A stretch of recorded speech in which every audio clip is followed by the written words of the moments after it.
इयत्ता 8वी गणित यामध्ये अप्लाइड मॅथमॅटिक्स यातील जो टॉपिक आहे direct proportion and inverse proportion यातील subtopic direct proportion and inverse proportion दिवस 22वा आणि 23वा एकत्रित घेतलेला आहे. यामध्ये असणारा जो काही कन्सेप्ट कॉर्नर आहे, संबंध कोपरा आहे, यामध्ये आपण माहिती पहिल्यांदा घेणार आहोत डायरेक्ट प्रोपोर्शनची. पहा, एक प्रसंग आहे. मंगल सोसायटीतील मुले गणेशोत्सवानिमित्त घरोघरी जाऊन वर्गणी गोळा करत आहेत. त्यांनी भेट दिलेल्या घरांची संख्या आणि प्रत्येक घरातून मिळालेली वर्गणी खालील सारणीत दिलेली आहे, ती समजून घेऊया. या ठिकाणी मंगल नावाची एक सोसायटी आहे आणि तिथे एक गणेश फेस्टिवल आहे आणि त्यानिमित्त कॉन्ट्रीब्युशन त्यांनी गोळा केलेलं आहे घरोघरी जाऊन. तर या ठिकाणी भेट दिलेल्या घरांची संख्या दिलेली आहे आणि प्रत्येक घरातून मिळालेली वर्गणी हे रुपयात दिलेले आहेत. 2 घराला भेट दिली, त्यांना 300 रुपये मिळाले. 5 घरांना भेट दिली, त्यांना 175 रुपये मिळाले. 10 घरांना भेट दिली, त्यांना 1500 रुपये मिळाले. तर पहा, या ठिकाणी याचं जर तुम्ही काळजीपूर्वक निरीक्षण केलं तर तुमच्या काही गोष्टी लक्षात येतील.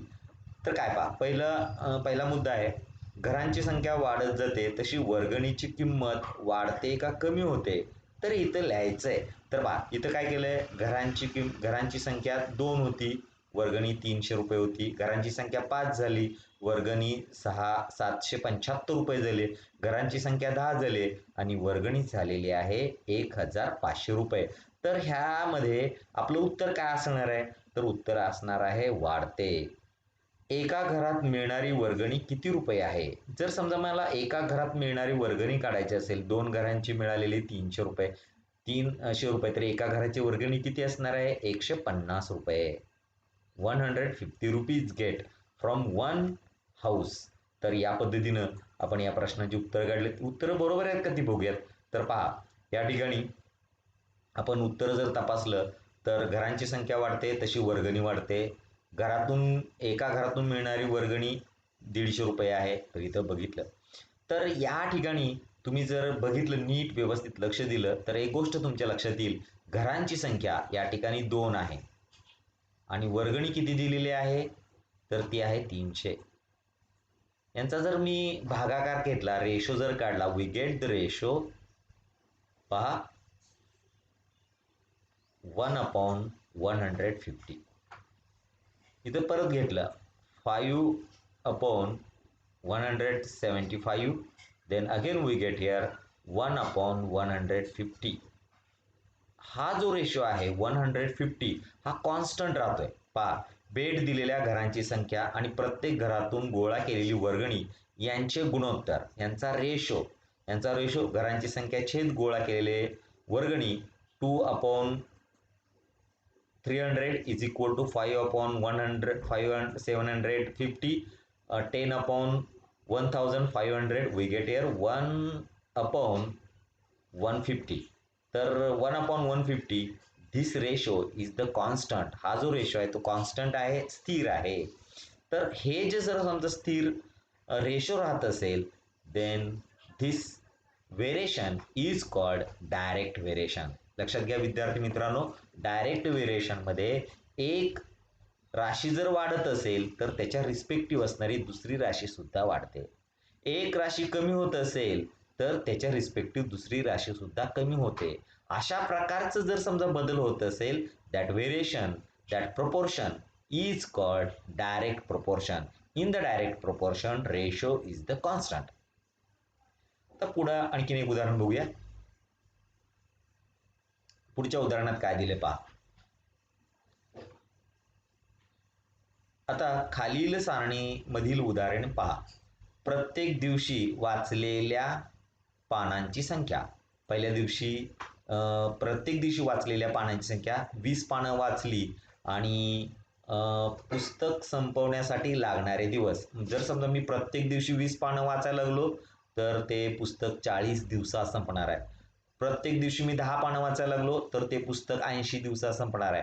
प्रत्येक दिवशी मी 5 पाने वाचायला लागलो, पुस्तक 160 दिवसांमध्ये संपणार आहे. म्हणजेच या ठिकाणी पानांची संख्या मी जर कमी केली तर दिवसांची संख्या वाढते. पानांची संख्या जर वाढवली तर दिवसांची संख्या कमी होते. आणि अशा प्रकारचं जर समजा प्रपोर्शन असेल, that proportion is called inverse proportion. In the inverse proportion, या इनव्हर्स प्रपोर्शनमध्ये काय घडते बघूया. तर पहा, 20 into 40 we get here 8000.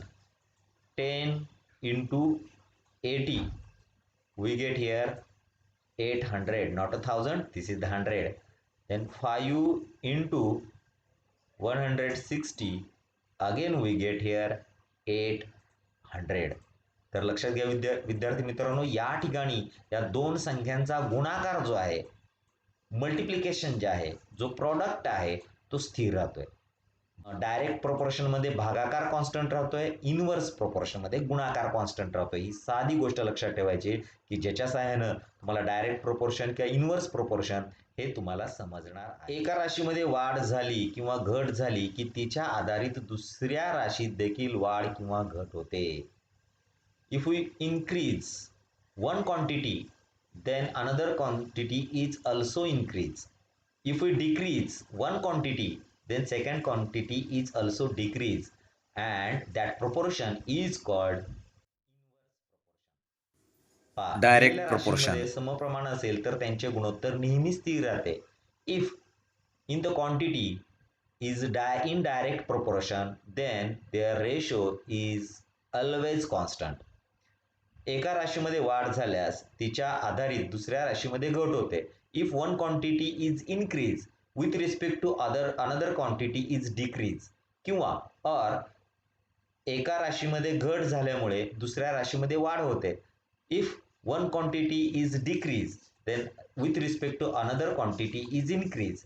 In that situation this proportion is called inverse proportion. अशा परिस्थितीमध्ये या प्रपोर्शनला आपण इनव्हर्स प्रपोर्शन असं म्हणणार आहोत. दिलेल्या राशींमध्ये इनव्हर्स प्रपोर्शन असेल तर गुणाकार नेहमी स्थिर असतो. लक्षात घ्या विद्यार्थी मित्रांनो, in the given quantity if there is the inverse proportion then their multiplication is always constant. In inverse quantity multiplication is always constant. In direct proportion ratio is always constant. आता या ठिकाणी सराव कोपरा यामध्ये आपण बघणार आहोत प्रॅक्टिस कॉर्नर. पहा, खालील काही उदाहरणं दिलेली आहेत, त्याचा आपण अभ्यास करणार आहोत. गाडीमध्ये टाकलेले पेट्रोल व प्रति लिटर गाडीनी कापलेले अंतर याच्यामध्ये जर विचार केला, गाडीमध्ये जर समजा किती पेट्रोल टाकले आणि त्यांनी प्रति लिटर किती अंतर कापलेलं आहे यांच्याचं जर समजा प्रमाण घेतलं तर ते प्रमाण असणार आहे डायरेक्ट प्रपोर्शन. कारण जेवढे तुम्ही गाडीमध्ये जास्त पेट्रोल टाकाल तेवढी गाडी जास्त अंतर कापणार आहे. जेवढं तुम्ही कमी पेट्रोल टाकाल तेवढी गाडी कमी अंतर कापणार आहे. म्हणजे हे जे प्रपोर्शन आहे this proportion is called direct proportion.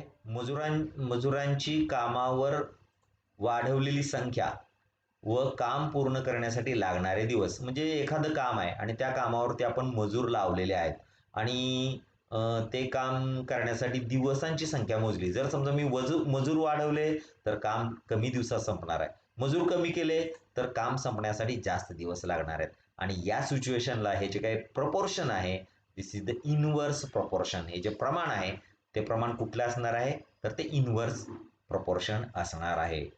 सोडवून पाहू तर या ठिकाणी तुम्हाला काही सोडवायला प्रश्न दिलेत आणि हे जे पुढचा जो भाग आहे तो मात्र तुमच्या वहीमध्ये लिहिणं गरजेचं आहे. प्रश्न असा आहे, खालील सारणीचा अभ्यास करा आणि त्यावरून प्रमाणाचा प्रकार ओळखून रिकाम्या जागी योग्य संख्या लिहा.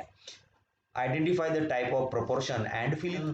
आपल्याला किती आहे ते काढायचं आहे. इथं 4 आहे, इथं 5 झालेलं आहे, इथं 12 आहे, इथं 15 झाले. म्हणजे 4चं 5 झालं, 12चं 15 झालं, म्हणजे हे वाढले. इकडच्या संख्येत वाढ झाली, इकडच्या पण संख्येत वाढ झाली. दिस इज द डायरेक्ट प्रपोर्शन. जर समजा हे डायरेक्ट प्रपोर्शन असेल तर आपल्याला या ठिकाणचा पुढचा भाग सोडवायचा आहे. इथं पहा, इथं जर बघितलं हे 5 आहे, हे 4 झाले, म्हणजे 5चं 4 झालं म्हणजे कमी झालंय आणि 20चं 25 झालंय म्हणजे हे जास्त झालंय. एक कमी झालंय, एक जास्त झालंय. अशा प्रकारचं जर समजा प्रपोर्शन घेतलं दिस इज द इनव्हर्स प्रपोर्शन. तर या ठिकाणी हे डायरेक्ट प्रपोर्शन आहे, हे इनव्हर्स प्रपोर्शन आहे. आता हे सोडवायचं कसं ते आपण बघूया. पहिल्यांदा मी याचं निरीक्षण करून ठरवलं हे डायरेक्ट प्रोपोर्शन आहे का इन्व्हर्स प्रोपोर्शन आहे. पण हे लिहायचं कसं पहा, 4/12 इज इक्वल टू 4 1 जा 4, 4 3 जा 12, therefore 1/3 किंवा is equal to 5/15. This is equal to 1/3. Therefore, x and y are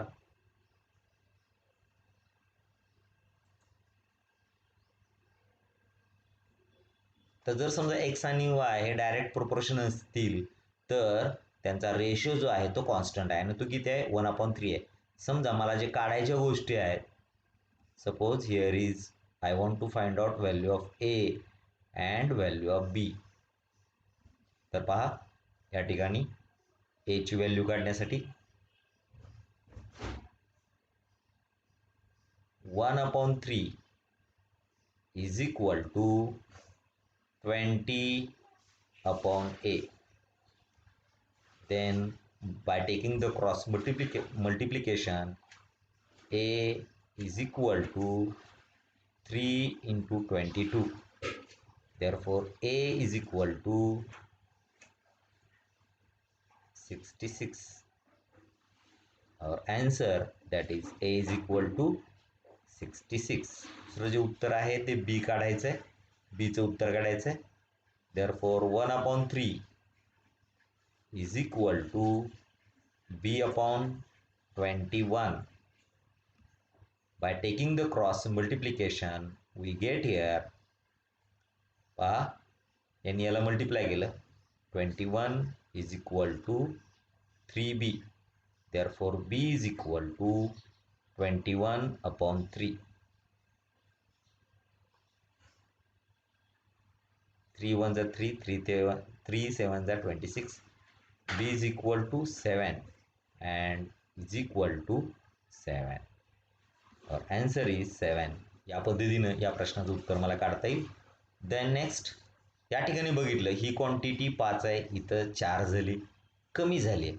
इथं मात्र पी क्वांटिटी वाढलेली आहे. That is the inverse proportion. आपल्याला माहिती आहे इनवर्स प्रोपोर्शनमध्ये मल्टिप्लिकेशन जे आहे ते सारखं असतं. Therefore 5 into 20,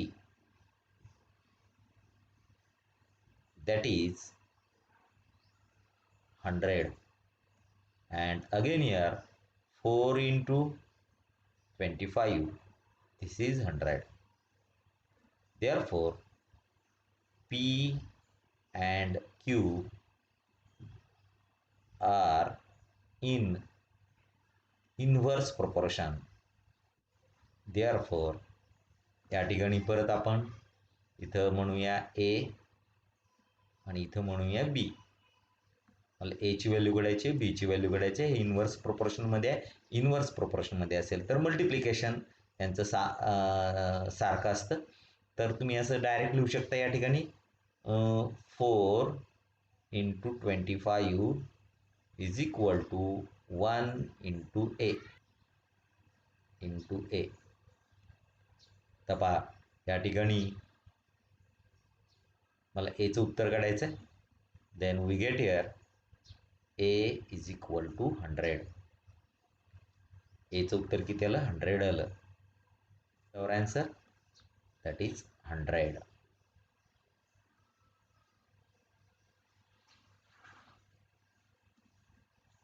then I want to find out value of B. बीची व्हॅल्यू काढायची. Second, that is 4 into 25 is equal to 10 into b.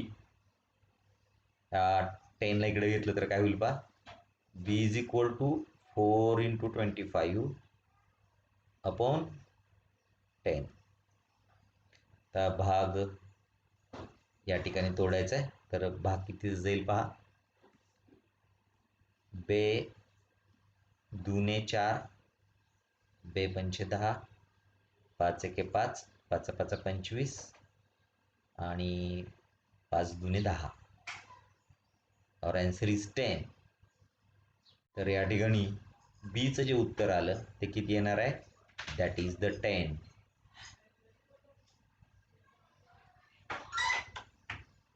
तर या पद्धतीनं आपण ही जी काही सारणी आहे ती सारणी पूर्ण केलेली आहे. देन नेक्स्ट प्रश्न पुढचा असा आहे पहा, एक कार 20 लिटर पेट्रोलमध्ये 400 किलोमीटर अंतर कापते, तर तीच कार 40 लिटर पेट्रोलमध्ये किती किलोमीटर अंतर कापेल?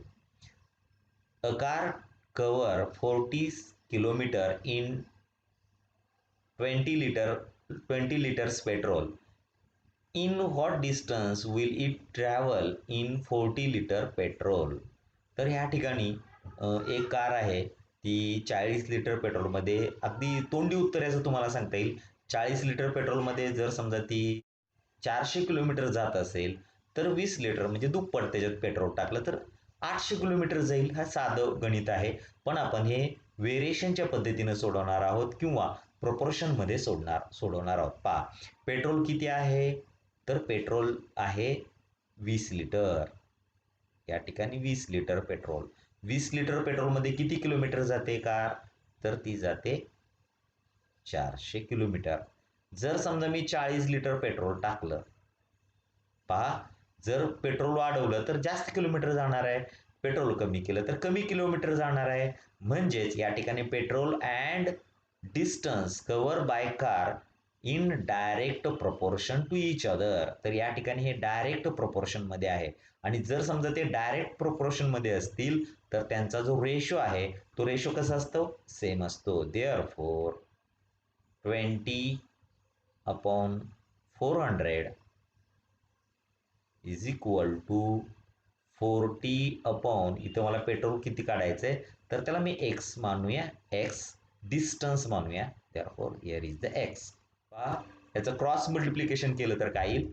20 into x is equal to 40 into 400.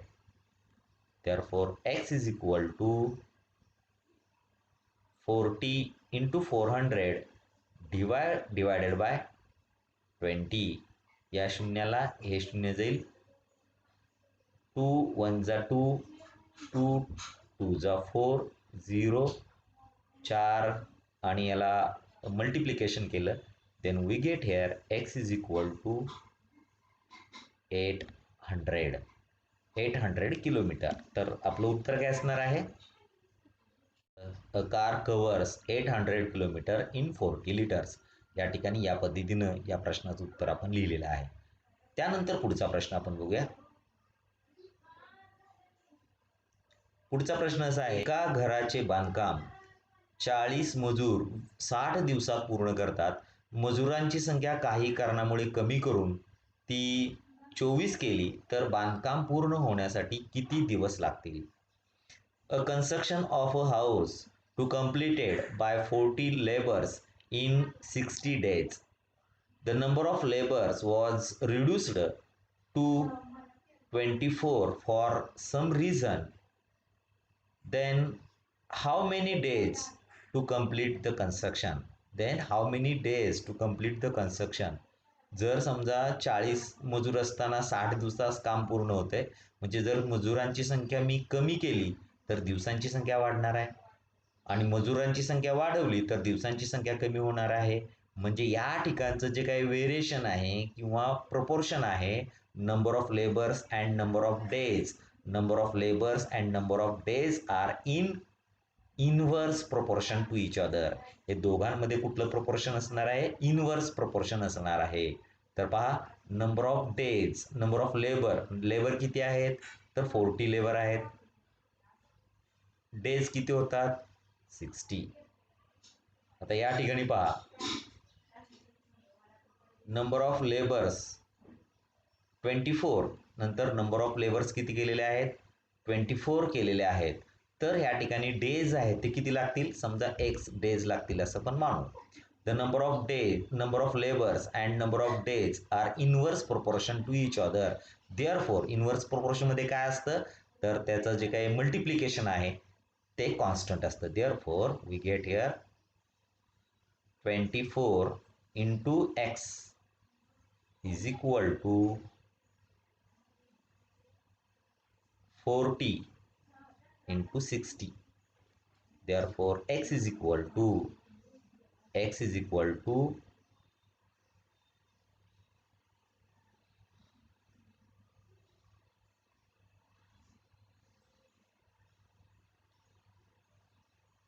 40 into 60 upon 24. पहा 12 ने भाग जातो. 12 2 जा 12 5 जा 2 1 जा 2 2 4 जा. तर यांचा गुणाकार केला तर तो येईल 100 आणि उत्तर एक्सचं उत्तर 100 आलेलं आहे. And what is the x? X is number of days. Then how many days required? In 100 days complete the construction with 20 labor. तर 24 मजुरांसह ते कन्स्ट्रक्शन जे आहे ते 100 डेजमध्ये पूर्ण होणार आहे. तर या पद्धतीनं हे दोन्ही गणिते जे आहेत ती सोडवायची आहेत. जर तुम्हाला काही अडचण असेल तर तुम्ही या ठिकाणी हे दीक्षा ॲपवरच्या लिंक दिलेत त्या लिंक बघून पण ही गणितं तुम्ही सोडू शकता. Thank you for watching this video.